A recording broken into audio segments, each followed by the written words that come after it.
Vous voulez parler, monsieur le procureur? Vous avez dit l'essentiel. Je voulais juste mettre en exergue le contenu des dispositions de l'article 400. Appeler la défense à se soumettre à l'autorité du tribunal. C'est un pouvoir qui vous est propre, ce n'est pas un pouvoir concurrent que nous avons avec vous, nous autres parties au procès.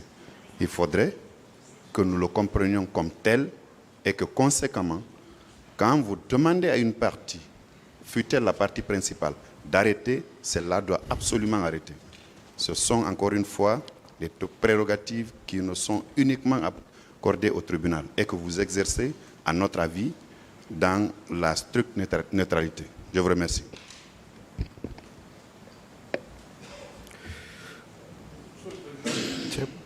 Oui. Monsieur le procureur vient de dire tout à l'heure que la défense serait insoumise au tribunal. Il ne l'a pas dit, maître. Il ne l'a pas dit. Mais c'est ce qu'il a dit en quelque sorte. Il ne l'a pas dit.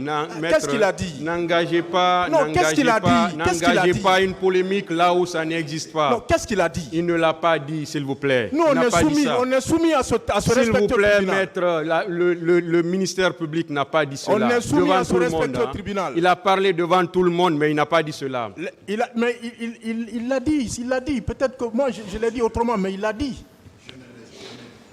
Mais nous, on est soumis au tribunal. On est soumis à ce tribunal. Peut-être vous avez entendu ça seul, parce que le tribunal n'a pas entendu ça, ce que vous êtes en train de dire. Si le ministère public l'a dit, le tribunal n'a pas entendu cela. Vous l'avez compris autrement. C'est ce qu'il a dit. Pour moi, c'est ce qu'il a dit. Les questions posées par mon confrère, Maître Jokamé, vont bien dans le sens des faits de cette affaire. Il parle de la personnalité. Nous sommes à un procès pénal. Il est, comme vous l'avez réitéré tout à l'heure, c'est sur la personnalité de M. Pivi. Dans un procès pénal, est-ce qu'on peut empêcher un avocat de pouvoir bien parler de la personnalité d'un accusé? Ce n'est pas possible. Nous avons vu tout à l'heure des questions ici concernant les narcotrafiquants. Parlant de calots, qui n'ont absolument rien à voir avec les faits, qui n'ont absolument rien à voir avec la personnalité de l'accusé qui est à la barre ici. Qu'on permette à mon confrère d'aller dans le sang, il ne va pas prendre suffisamment de temps sur ça et passer sur d'autres choses. Il a cadré il a donné son plan, autrement ce serait le déstabiliser. Nous prions de bien vouloir laisser Maître Jean-Baptiste Abba aller jusqu'au bout avec l'accusé. Nous vous remercions, Monsieur le Président. La partie civile. Monsieur le Président, je crois que nous concourons tous à la manifestation de la vérité. Vous avez suffisamment l'impérium de la direction des débats. Mais je voudrais rappeler que chacune des parties a des droits qu'il faut absolument et impérativement respecter devant ce tribunal.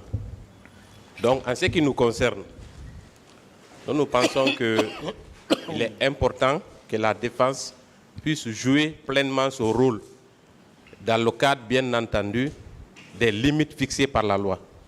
Donc, si la défense estime, pour une quelconque raison, vouloir aller chercher sur la personnalité de son client pour pouvoir le défendre, nous pensons que c'est tout à fait normal, mais pas dans l'excès. Nous voulons dire que on s'est trop attardé sur des détails qui n'ont rien à voir avec le procès. Et donc, rappeler la défense à l'ordre ne signifie pas violer ses droits. Donc, moi, je pense qu'on peut aller à l'essentiel. Monsieur Pivi s'est suffisamment expliqué sur les prouesses qu'il a accomplies tant en Guinée qu'à l'étranger. Je pense que c'est largement suffisant pour camper sa personnalité. Il faut qu'on avance, Monsieur le Président. Je vous remercie. Merci à tout le monde. Une fois de plus, depuis le début de ce procès, je voulais dire, ce tribunal a laissé tout le monde aller dans le sens qu'il veut. Et des fois, on dit même que le tribunal laisse les gens faire. C'est en connaissance de cause.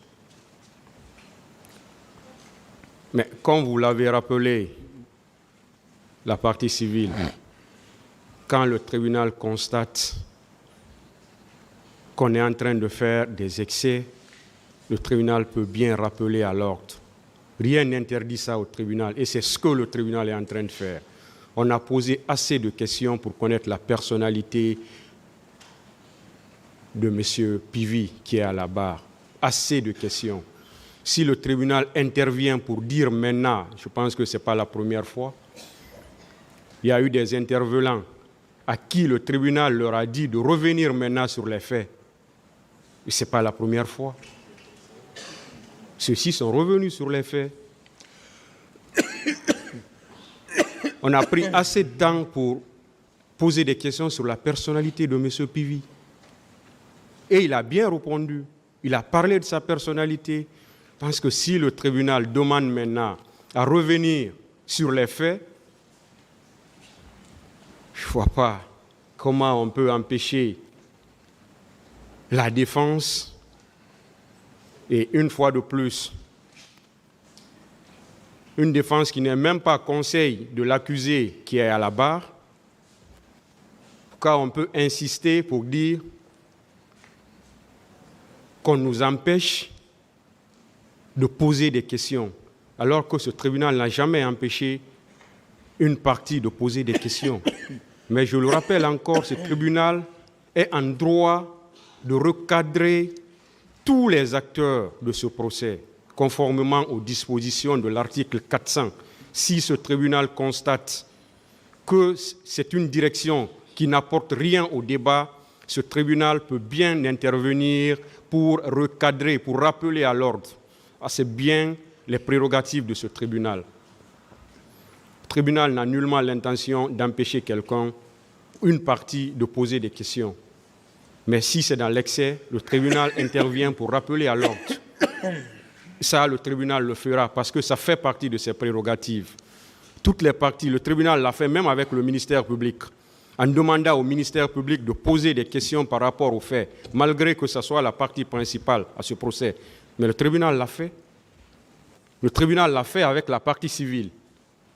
Le tribunal l'a fait avec certains conseils des accusés.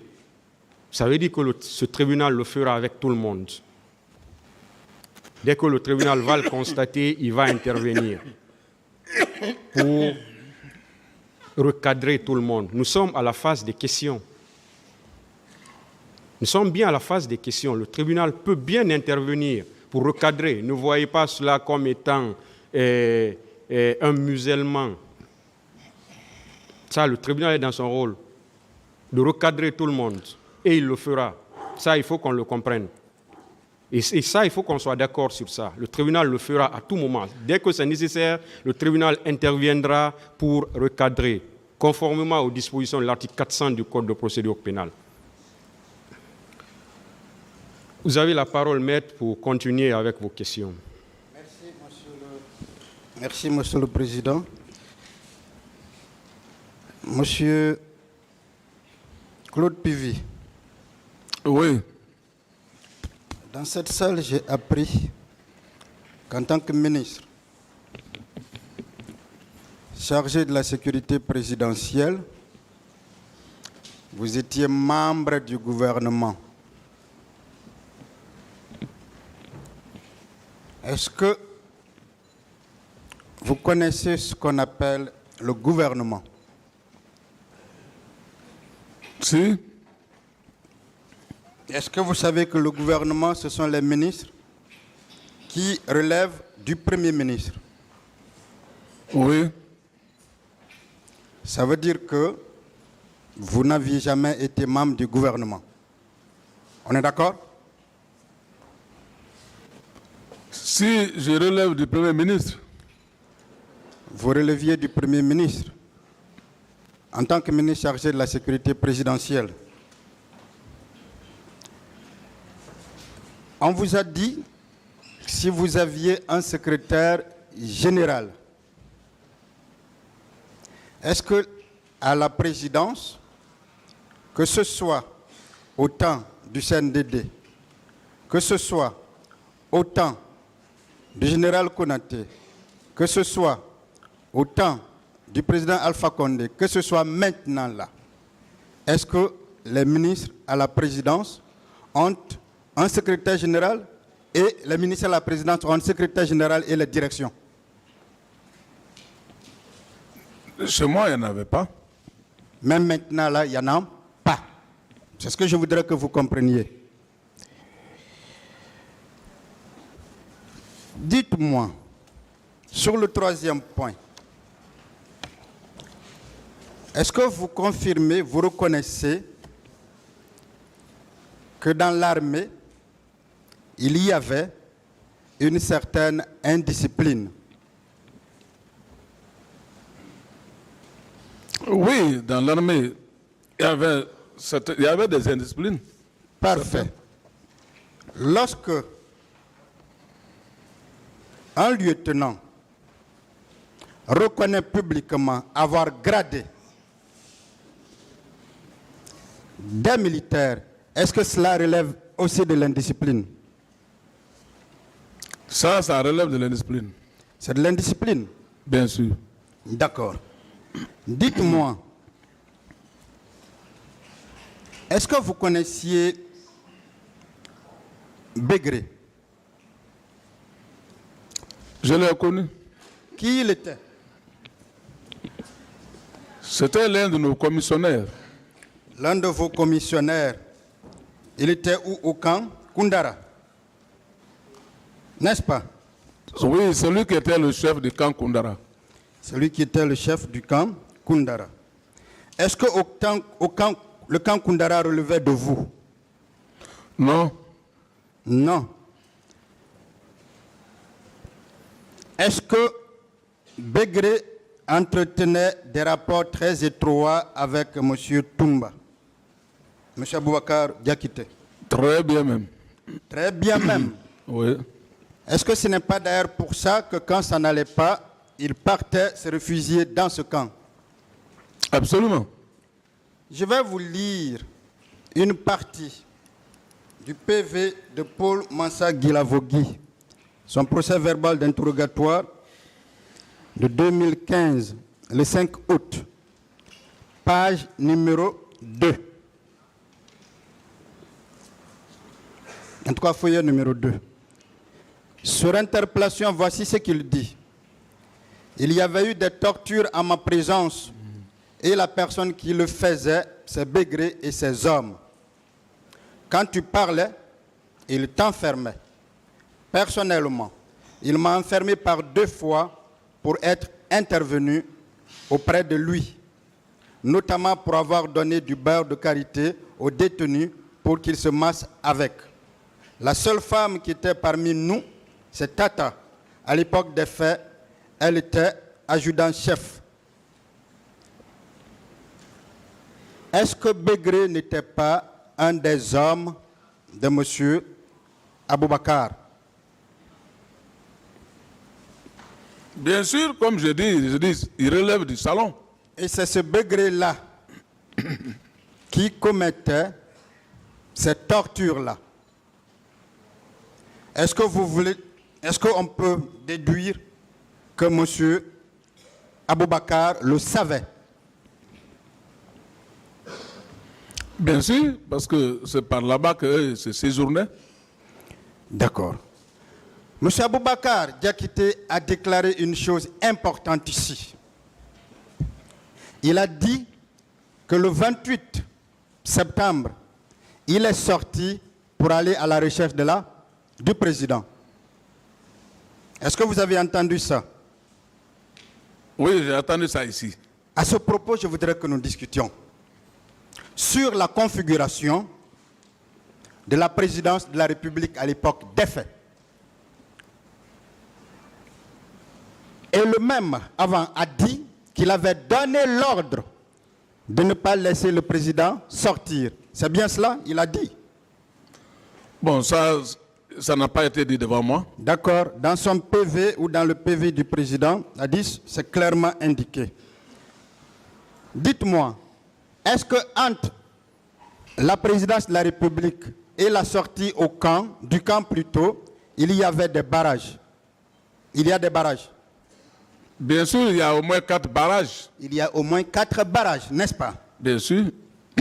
Est-ce qu'il est possible de quitter le bureau du président parce qu'on ne le voit pas et de sortir sans que l'on ne demande à quelqu'un où est le président? Ça, parce que les 4 barrages, là, quand tu franchis ça, tu dois être au courant quand même que si le président est sorti ou non pas. Est-ce que si vraiment il partait chercher le président d'Addis comme il l'a affirmé, parce qu'il ne l'a pas vu, est-ce qu'au premier barrage, il n'allait pas demander aux gens si le président était passé là? D'abord, avant qu'il ne sorte, d'abord, il y a tout le temps les véhicules de commandement et il y a toujours un piquet. Donc, personne n'a été au courant. Est-ce qu'il y a une autre porte de sortie? Est-ce qu'il y a un autre endroit où le président pouvait se faufiler, peut-être passer, ou se cacher, sans passer par ces barrages-là? Il y a 2 rentrées de ce régiment. Oui. Mais les 2 rentrées aussi, il y a des barrages, parce qu'on ne peut pas sortir à la porte sans qu'il n'y ait pas des hommes de garde. Ça veut dire qu'il était impossible que le président sorte sans être vu. C'est impossible. Ça veut dire aussi que l'idée selon laquelle, ou la déclaration selon laquelle je suis sorti chercher le président est une contre-vérité. Ah, ce paragraphe-là, vraiment, c'est pas clair. Ce n'est pas justement clair, n'est-ce pas? Oui. Est-ce qu'on ait aide de camp, ne pas savoir où son président est parti, sortir le chercher sans demander à ceux-là à qui on doit pouvoir poser la question? Est-ce que c'est possible? Normalement, il doit demander d'abord ceux qui sont au camp. Est-ce qu'à partir de là, M. Aboubakar est allé au stade chercher le président? Est-ce qu'il n'est pas allé pour autre chose? Ah, ça dépend maintenant de eux parce que leur rentrée, comme ils ont dit, leur rentrée au stade et que les mouvements ont commencé, sûrement. Est-ce que vous saviez que quand il a quitté, il a donc quitté sans que le président ne soit informé? Là, s'il a quitté sans que le président ne soit informé, il est responsable. Parfait. Est-ce que vous saviez quand il a quitté, il a d'abord continué au stade, côté gendarmerie régionale, avant de retourner et passer par le pont de Mandina pour continuer vers le pont 8 novembre? Est-ce que vous saviez ça? Non, c'est ici que moi j'ai su ça. Parfait. Il y a monsieur Marcel. C'est Marcel. C'est Raphaël Haba. Dans son procès verbal d'interrogatoire du 2 novembre 2010, a indiqué ceci à la page 2. Non, au feuillet 3. À une question qui lui a été posée, on lui a dit ceci. Quand vous aviez repris le service, vous ne saviez pas si certains de vos amis étaient partis avec Toumba? Réponse, non. Seulement devant la commission d'enquête internationale, il avait reconnu à ma présence être rendu au stade avec certains de ses amis dont il n'a pas énuméré le nom.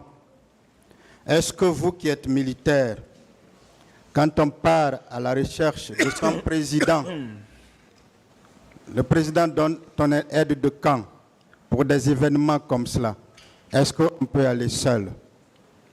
Non. Est-ce que ce n'est pas vrai quand c'est dit qu'il a dit ouvertement qu'il est allé avec des amis? Bon, moi je ne peux pas parler de ça puisque je n'étais pas là-bas présent. Mais est-ce qu'on peut aller seul chercher un président, vous qui avez une expérience militaire, Non. vous qui avez déjà gardé? Non. Est-ce que cela est possible? c'est pas possible. Est-ce que le fait de taire les noms des personnes avec qui il est allé au stade, est-ce que cela n'est pas faire en sorte que la vérité ne soit pas connue de tous? Si.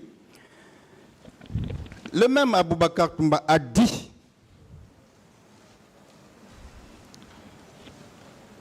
qu'il est allé avec un certain Foromo. Nous ferons tout pour que ce Foromo comparaisse d'ailleurs. Si.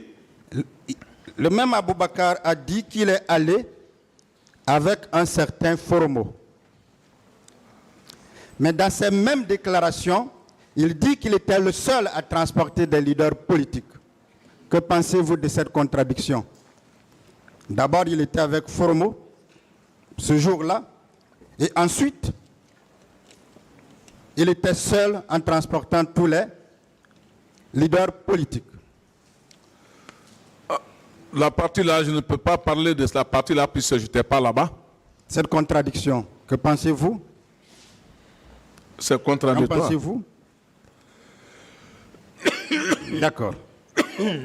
Je voudrais revenir avec vous sur beaucoup de questions qui ont été posées à vous, mais qui sont en réalité en rapport avec le président Dadis, puisque c'est dirigé contre lui. Je veux justement que nous parlions de Kaleya. Qui a créé Kaleya? Je ne sais pas. Est-ce que Kaleya existait avant 2008? Ah, moi, ce n'est qu'à un autre temps là que j'ai attendu Kaleya. D'accord. Je vous informe que Kaleya existait. Voilà. Est-ce que vous connaissez Monsieur Bamba? Bamba Dolamou, je précise. Non, Bamba que moi je connais, c'est un Koniaké. Il n'est pas Dieu l'amour. Je dis Dolamou. Non, Vous ne connaissez pas Bamba Dolamou? je ne le connais pas. On fait comprendre que c'est ce Bamba qui s'occupait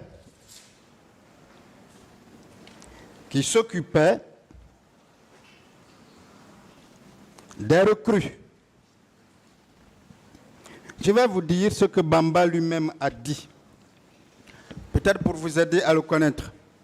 Bamba Dolamou, il était militaire en service au BSC, 2e compagnie détachée. Monsieur le Président, je lis le procès verbal 2005 du 19 avril. Procès verbal de déposition des témoins. Voici une question qui lui a été posée, la page numéro 1. Sur interpellation, voici comment il répond lui-même. Je m'inscris en faux contre la déclaration qui affirme que les jeunes venus du centre de formation de Kaleya étaient encadrés par moi le jour de leur départ. Il poursuit en indiquant « Je n'ai jamais travaillé avec le capitaine Bienvenu Lama ». J'ai lu ces deux parties. Lui, Bamba, a été entendu par les juges instructeurs en qualité de témoin. Est-ce qu'il vous appartient à vous de répondre à sa place, dès lors que lui-même, dans un PV, s'inscrit en faux contre une telle déclaration? Normalement, c'est pour ça que je dis que je n'en sais rien. Vous savez ce qu'on appelle le témoin en droit? Non.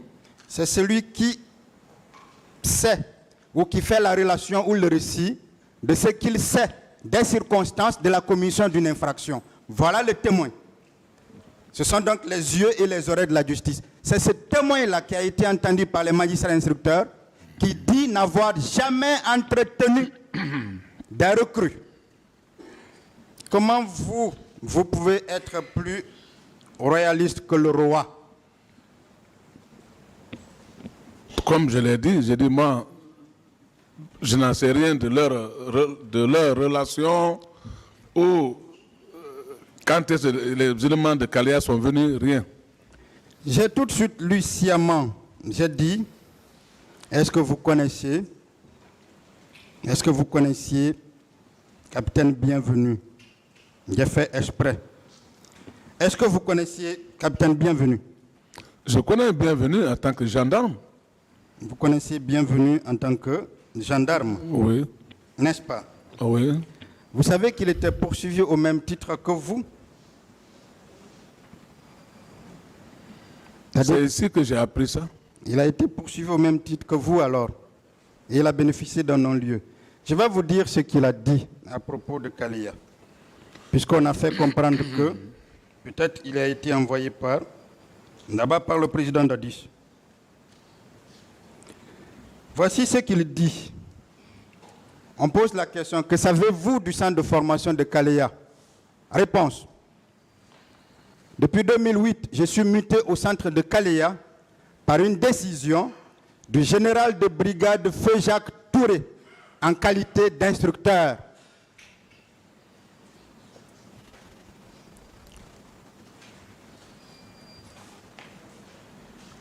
Il va plus loin pour répondre à une autre question. Quand on lui demande, n'avez-vous pas constaté la sortie des élèves pour le stade du 28 septembre? Voici ce qu'il dit. En âme et conscience, personne n'est sorti de cette école ce jour. Je peux jurer sur la Bible. Est-ce que maintenant, là, vous comprenez qu'il n'y a jamais été nommé par le président Dadis?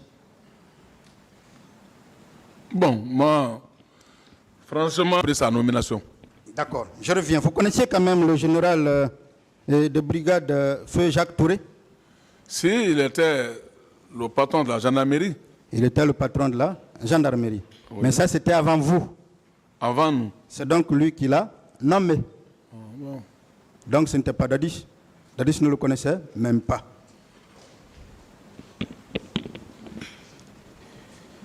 Mon colonel,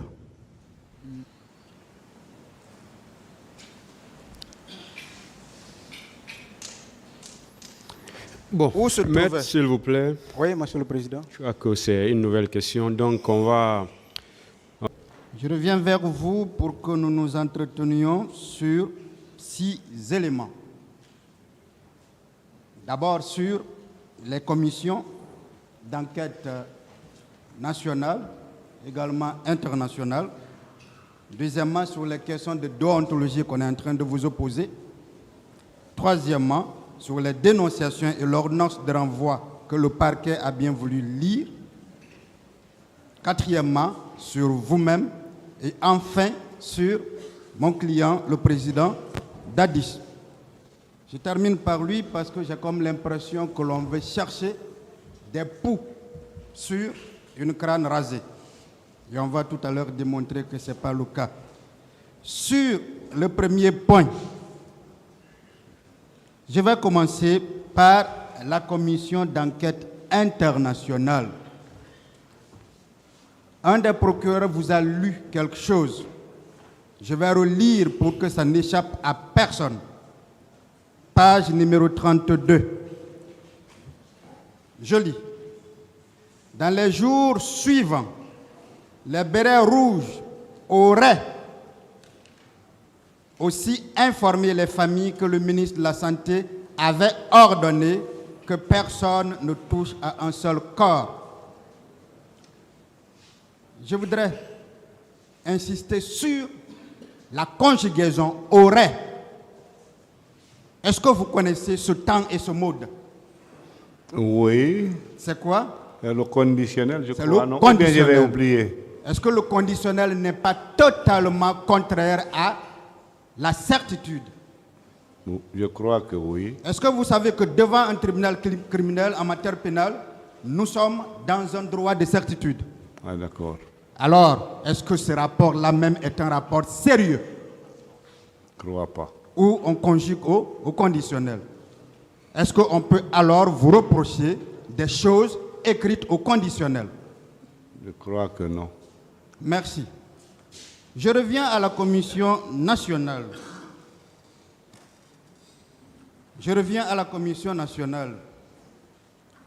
Êtes-vous au courant que cette commission a été mise déjà le 29, le président avait émis l'idée de mettre sur pied cette commission? Oui. Le 29, on est juste au lendemain du 28. C'est Oui. donc instantané. Oui, oui. Instantané. Oui, N'est-ce pas? Ça, je le sais, maître. Que signifie ce côté instantané pour vous? C'est pour avoir la visibilité. La visibilité. C'est ce qui s'est passé, je crois. Est-ce que c'est aussi pour ne pas laisser des preuves disparaître? Puisque je vais alors vous lire l'objectif même de la commission. C'était d'enquêter au fin d'établir la vérité sur les événements du 28 septembre 2009 ainsi que sur leurs préparatifs et plus généralement sur tous les faits qui en découlent directement ou indirectement. Oui.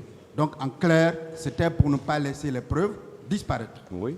Est-ce que vous saviez que ce n'est pas le président Dadis qui a désigné les membres de cette commission? Ah, d'accord. Je veux dire qu'il les a choisis, D'accord. même si c'est par ordonnance qu'il les a désignés. D'accord. Je vais vous lire les noms de ces membres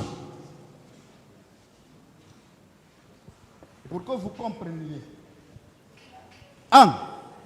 Monsieur Siriman Kouyaté, magistrat, procureur de la République près le tribunal de première instance de l'Abbé. 2. Monsieur Doura Chérif, magistrat, premier président de la Cour d'appel de Conakry. 3. Monsieur CCTA, magistrat, directeur général adjoint du Bureau d'études et de réforme judiciaire. 4. Madame Mmassouma, magistrat, inspectrice générale adjointe des services judiciaires. 5. Monsieur Baïla Diallo, magistrat, procureur de la République près le tribunal de première instance de Mamou. 6. Ibrahima Chérif Haïdara, magistrat au cabinet du ministre de la Justice, garde des Sceaux. 7. Maître Mohamed Lamine Souma, avocat à la Cour. 8. Maître Sori Kondé, avocat à la Cour. 9. Maître Amara Chérif, avocat à la Cour. Monsieur Francis Charles Haba, professeur de droit à l'université de Sonfonia. 11. Monsieur Kake Makandira Alassane, professeur de droit à l'université de Sonfonia. 12. Dr Hassan Ba, médecin légiste au CHU d'Ignace Dine. 13. Dr Oumar Taïbada Balde, médecin chirurgien au CHU de Donka. 14. Maître Fromo Frédéric Loua, représente l'Organisation de défense des droits de l'homme. Les mêmes droits pour tous.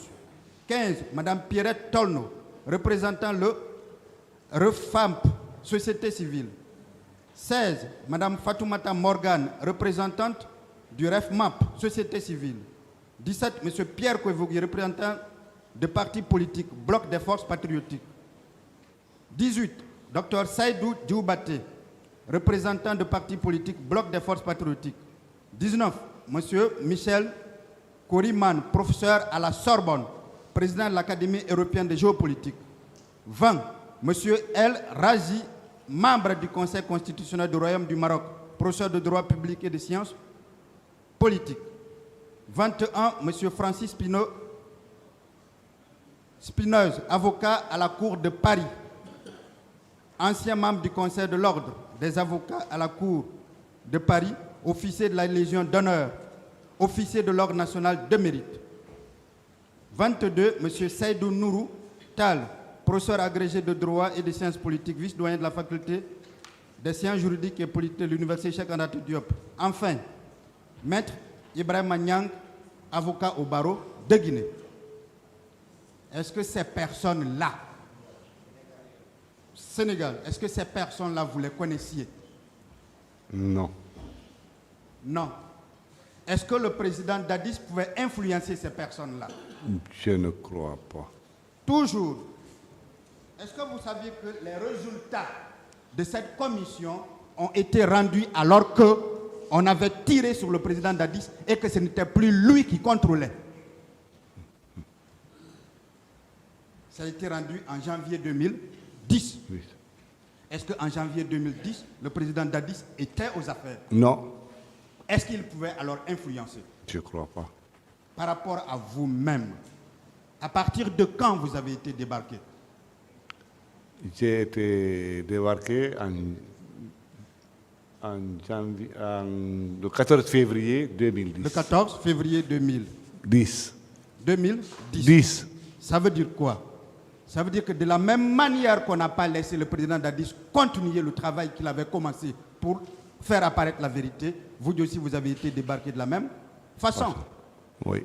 Est-ce que vous ne trouvez pas alors un complot? Parce que nous, on va démontrer devant ce tribunal le complot qui a été monté avec toutes les personnes et on va les citer de manière chronologique. Est-ce que vous ne voyez pas un complot? D'abord, le 28 septembre, on s'arrange à ce que celui qui pose des actes soit victime de tentative d'assassinat. Vous ne voyez pas un complot? Si. Un complot savamment orchestré. Oui. Je reviens au deuxième point. Sur les questions de déontologie. Monsieur Gabi, Oui, maître. voyez, une consoeur de la partie civile et un des représentants du ministère public vous ont opposé pour la consoeur un code de déontologie de 96 qui n'est même plus applicable. Cela n'est pas un problème. L'autre vous a opposé un code de déontologie de la CEDEAO, harmonisé de la CEDEAO. Dites-moi, est-ce que vous êtes poursuivi, monsieur Diaby, ministre de la Santé, ou monsieur Diaby, médecin clinicien? Je suis poursuivi en tant que ministre. Parfait. Est-ce que alors, je retire alors, est-ce que vous avez reçu des patients avec qui vous avez eu à échanger des confidences, qui vous ont donné certains éléments liés à leur état et que vous les avez par exemple divulgués? Non, non. Alors, est-ce que cette déontologie dont on parle peut vous être opposable devant un tribunal criminel? Je crois que non. Non, n'est-ce pas? Oui. On va avancer. Monsieur Diaby, toujours sur la même lancée, je reviens au troisième point. On parle de dénonciation et d'ordonnance de renvoi. Tout le monde vous fait comprendre ici que pourquoi vous n'aviez pas dénoncé. Est-ce que vous saviez que lorsqu'un procureur de la République est informé de la commission d'une infraction, il peut, sans attendre une dénonciation, faire ouvrir lui-même une information ou des enquêtes? D'accord. Alors je vous l'informe. D'accord. Est-ce qu'à ce moment-là, il y avait un garde des Sceaux? Oui, Qui était le garde des Sceaux de l'époque? c'est Général Sibal Olamou. Est-ce qu'il y avait un procureur général? Oui. C'était qui? Bon, j'ai oublié le. Ça le nom. devrait être Mais il y en Maître avait. Boubacar Sow, bâtonnier Boubacar Sow. Est-ce qu'il y avait un procureur de la République près le tribunal de première instance de Dixine? Oui. Pourquoi ces gens-là, ces autorités judiciaires-là, qui ont été informés au même titre que vous, que tout le monde, dans les médias, pourquoi eux, ils n'ont pas ouvert une information? Pourquoi ils n'ont pas décidé d'enquête? Est-ce qu'eux-mêmes n'ont pas failli? Alors, si on veut vous reprocher que vous avez failli, est-ce qu'eux-mêmes n'ont pas failli? Ont-ils failli ou pas? Oui. Est-ce qu'il vous appartenait à vous de le faire alors qu'ils le savaient déjà? Oui. Est-ce qu'il vous appartenait à vous de le faire alors qu'ils Alors le qu'ils savaient le savaient, déjà? non. C'est leur rôle. Non. Ils ne l'ont pas fait, ils ont aussi failli. Sur l'ordonnance de renvoi, je vais être très clair avec vous.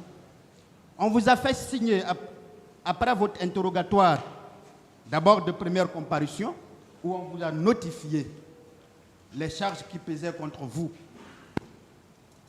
On vous a également entendu une deuxième fois l'ordonnance, l'interrogatoire sur le fond. Est-ce qu'on vous a fait signer ces documents-là? Non. Je parle de l'ordonnance, je parle du procès verbal d'interrogatoire sur le fond. Oui, je parle de votre procès verbal. Ah, le procès verbal, oui. Je signe. Ce n'est pas grave. ce qui m'intéresse. Avec la permission de Monsieur le Président, je voudrais m'approcher. Ok.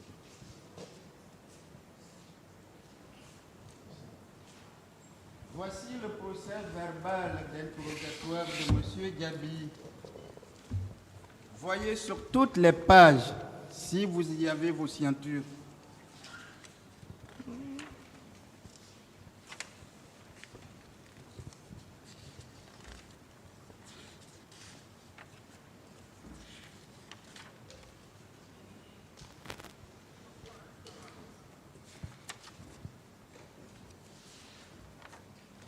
C'est parfait.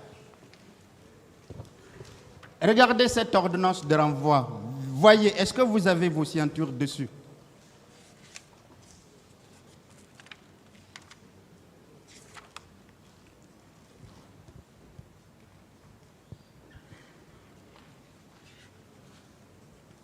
Non, maître. Non, maître. Entre les deux actes, qu'est-ce qui vous lie? Là où j'ai ma signature, j'ai apposé ma signature. Alors, est-ce que quand un parquetier se met à lire une ordonnance de renvoi à charge, est-ce que ces écrits-là, le contenu doit être considéré comme de l'évangile, comme on veut faire comprendre? Vous savez pourquoi vous êtes là? C'est grâce à ça. C'est cette ordonnance-là qui lie ce tribunal criminel. S'il était évangile comme on veut le faire penser, on ne serait pas là. Vous serez déjà jugé. On est là justement pour qu'il y ait un jugement. Parce que ceci ne veut rien dire. Des questions. Je vais poser des questions, Monsieur le Président.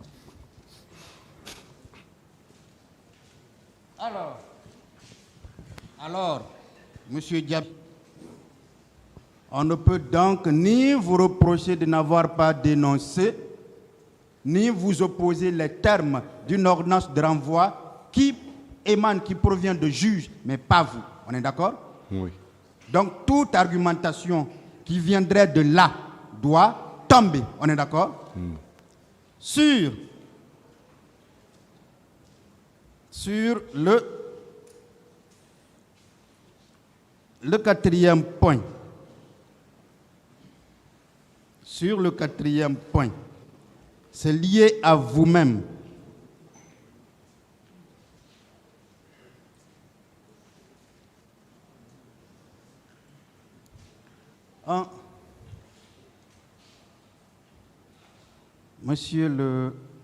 Monsieur Diaby. Oui, maître. Un des procureurs vous a posé la question suivante.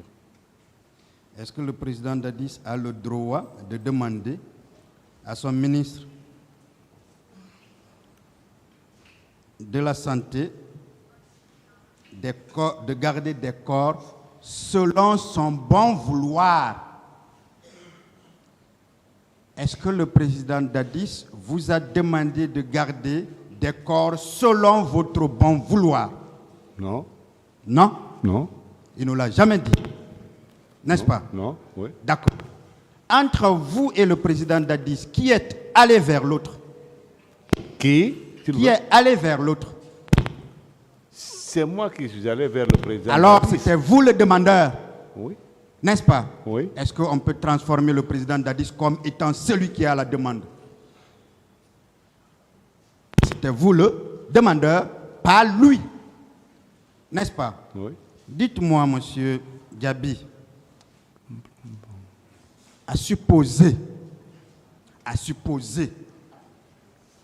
que le président Dadis vous ait demandé de garder des corps, est-ce que son intention n'était pas tout simplement de veiller à ce que ces corps soient protégés convenablement? Bien conservé, oui. Bien conservés. Oui. Et c'est ce que vous avez fait. Oui. Est-ce qu'en le faisant, en vous demandant que ces corps soient bien conservés, on ne veut pas tout simplement chercher sur son crâne rasé des poux qui ne peuvent exister? Parce que le temps est déjà donné. Qu'en réalité, les questions qui sont posées à vous, ce n'est pas vous, c'est lui. Monsieur Diaby. Oui, maître.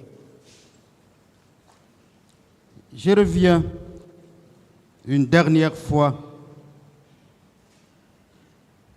au président Dadis.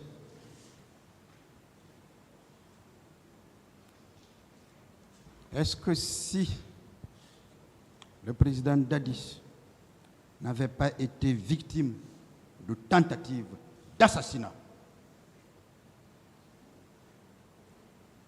est-ce que les véritables auteurs, entre griffes, de ces malheureux événements ne seraient pas aujourd'hui retrouvés?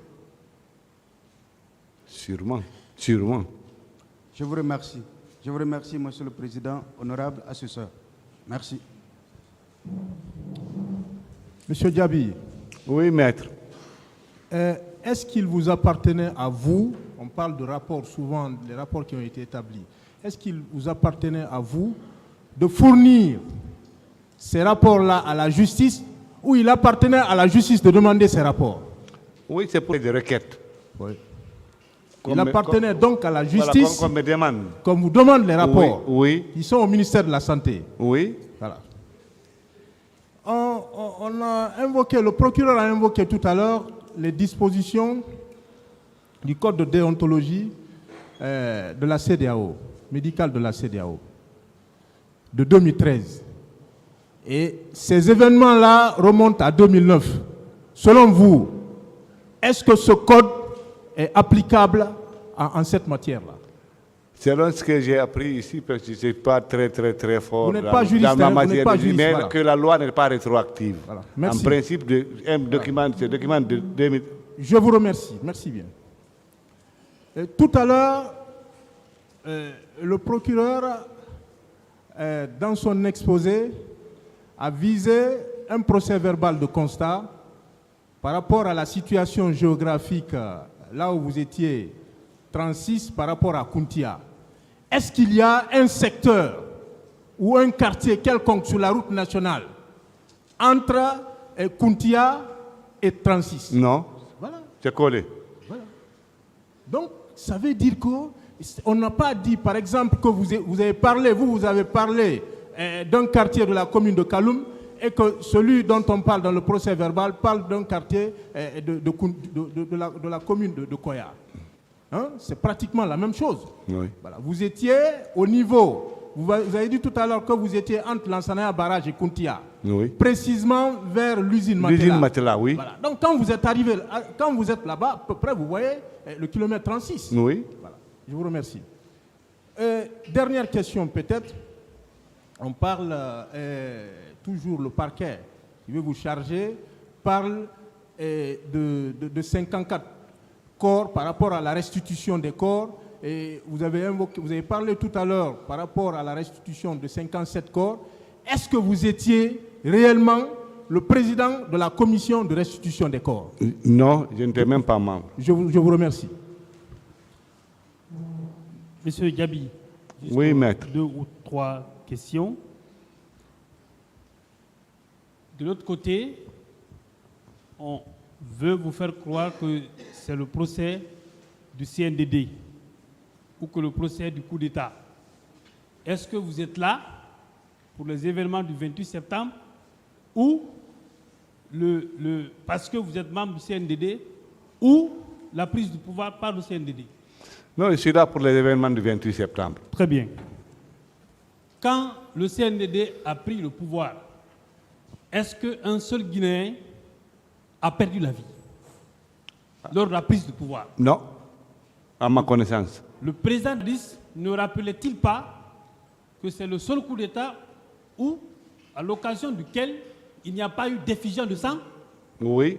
Est-ce que celui qui a pris le pouvoir, sans effusion de sang, peut salir ses mains avec le sang de ses compatriotes qu'il aime tant?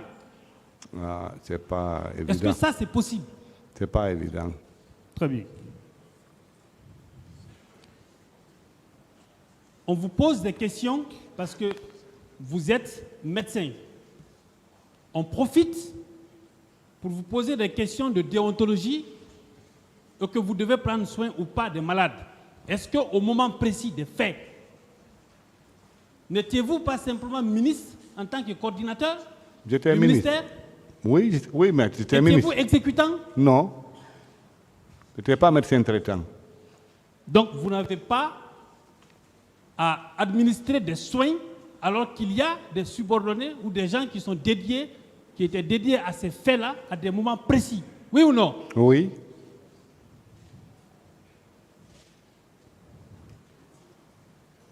Lorsque on est en train de faire croire que le président Dadis vous a demandé de garder des corps, d'accord. Est-ce que si on vous demande de garder les corps qui ont été gardés,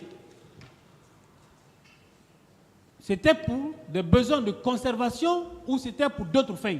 C'était pour des besoins de conservation, oui. D'accord. Parce que si les corps sont conservés, on peut savoir éventuellement déterminer la cause de leur mort ou les restituer directement à leur famille. Oui ou non? Oui. Les corps-là ont-ils été restitués, oui ou non? Oui.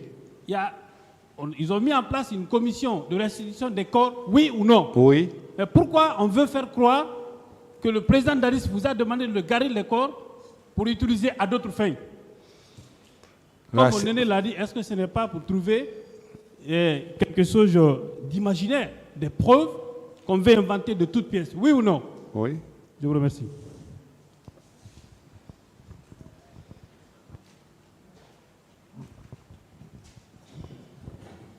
Mon colonel. Oui, maître. Vous êtes resté combien de mois ministre de la Santé? En tout cas, je suis resté jusqu'au 14 février 2010. Pendant combien de mois? Bon, prénom, je crois, selon le truc, j'ai oublié, c'était en janvier, non? Ça fait 1 an et, je crois, 1 an, 1 mois. 1 an, 1 mois. 1 an, 1 mois? Oui. D'accord.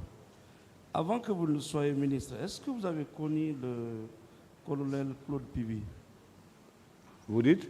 Avant d'être ministre, est-ce que vous avez connu le colonel Claude Pivi? Avant d'être ministre, j'ai connu bien qu'au plan, nous sommes de la même unité. Nous sommes tous du bataillon autonome des troupes aéroportées. D'accord. Après la prise du pouvoir, est-ce qu'il y avait la fréquentation entre vous, le respect, la cordialité entre vous? Oui, il y a la cordialité, il y a le respect, mais eux, ils étaient à Alpha EA, moi j'étais en ville, donc on ne se voyait pas souvent, mais il y a toujours eu le respect entre Pivi et moi. D'accord. Lorsque vous avez fait demi-tour de Lansana pour venir à Donka, est-ce que vous l'avez rencontré sur votre trajet? Le colonel Pivi? Oui. Non. Tout le trajet que vous avez eu à faire ces jours-là en tant que ministre de la Santé, chargé d'organiser les prises en charge, chargé de coordonner les activités des hôpitaux pour que les blessés soient dans les meilleures conditions. Est-ce que vous avez rencontré à travers la ville le colonel Claude Pivi? J'ai pas, pendant tout le périple que j'ai fait là-bas ce jour, le 28 septembre, je n'ai pas vu le colonel Pivi, je ne l'ai pas rencontré. D'accord. Est-ce que vous avez entendu parler de lui ces jours-là? Non. Dans la ville? Non. D'accord. Maintenant, vous avez connu le commandant Marcel? Vous dites? Le commandant Marcel Guilabogui. Oui. Vous l'avez connu? Oui, j'ai connu Marcel au camp Alpha Yaya. Après la prise du pouvoir? Après la prise du pouvoir. D'accord. Est-ce qu'il est arrivé une seule fois qu'il vous perde de respect? Non, non, non, non. Est-ce que vous avez appris une seule fois qu'il a perdu, il a, je ne sais pas comment dire, il a offensé un ministre ou un gouverneur ou une autorité quelconque qui fréquentait le palais? Honnêtement, maître, honnêtement, moi je n'ai rien appris de mal de Michel. Et il ne me l'a pas fait aussi. Absolument rien? Non. Et pourtant, il était à la présidence là-bas? Oui, je le voyais des fois, je l'apercevais. Des fois. Est-ce qu'il est arrivé une fois qu'il vous empêche de voir le président? Non, non, non, non. Non. D'accord. Merci, Monsieur le Président.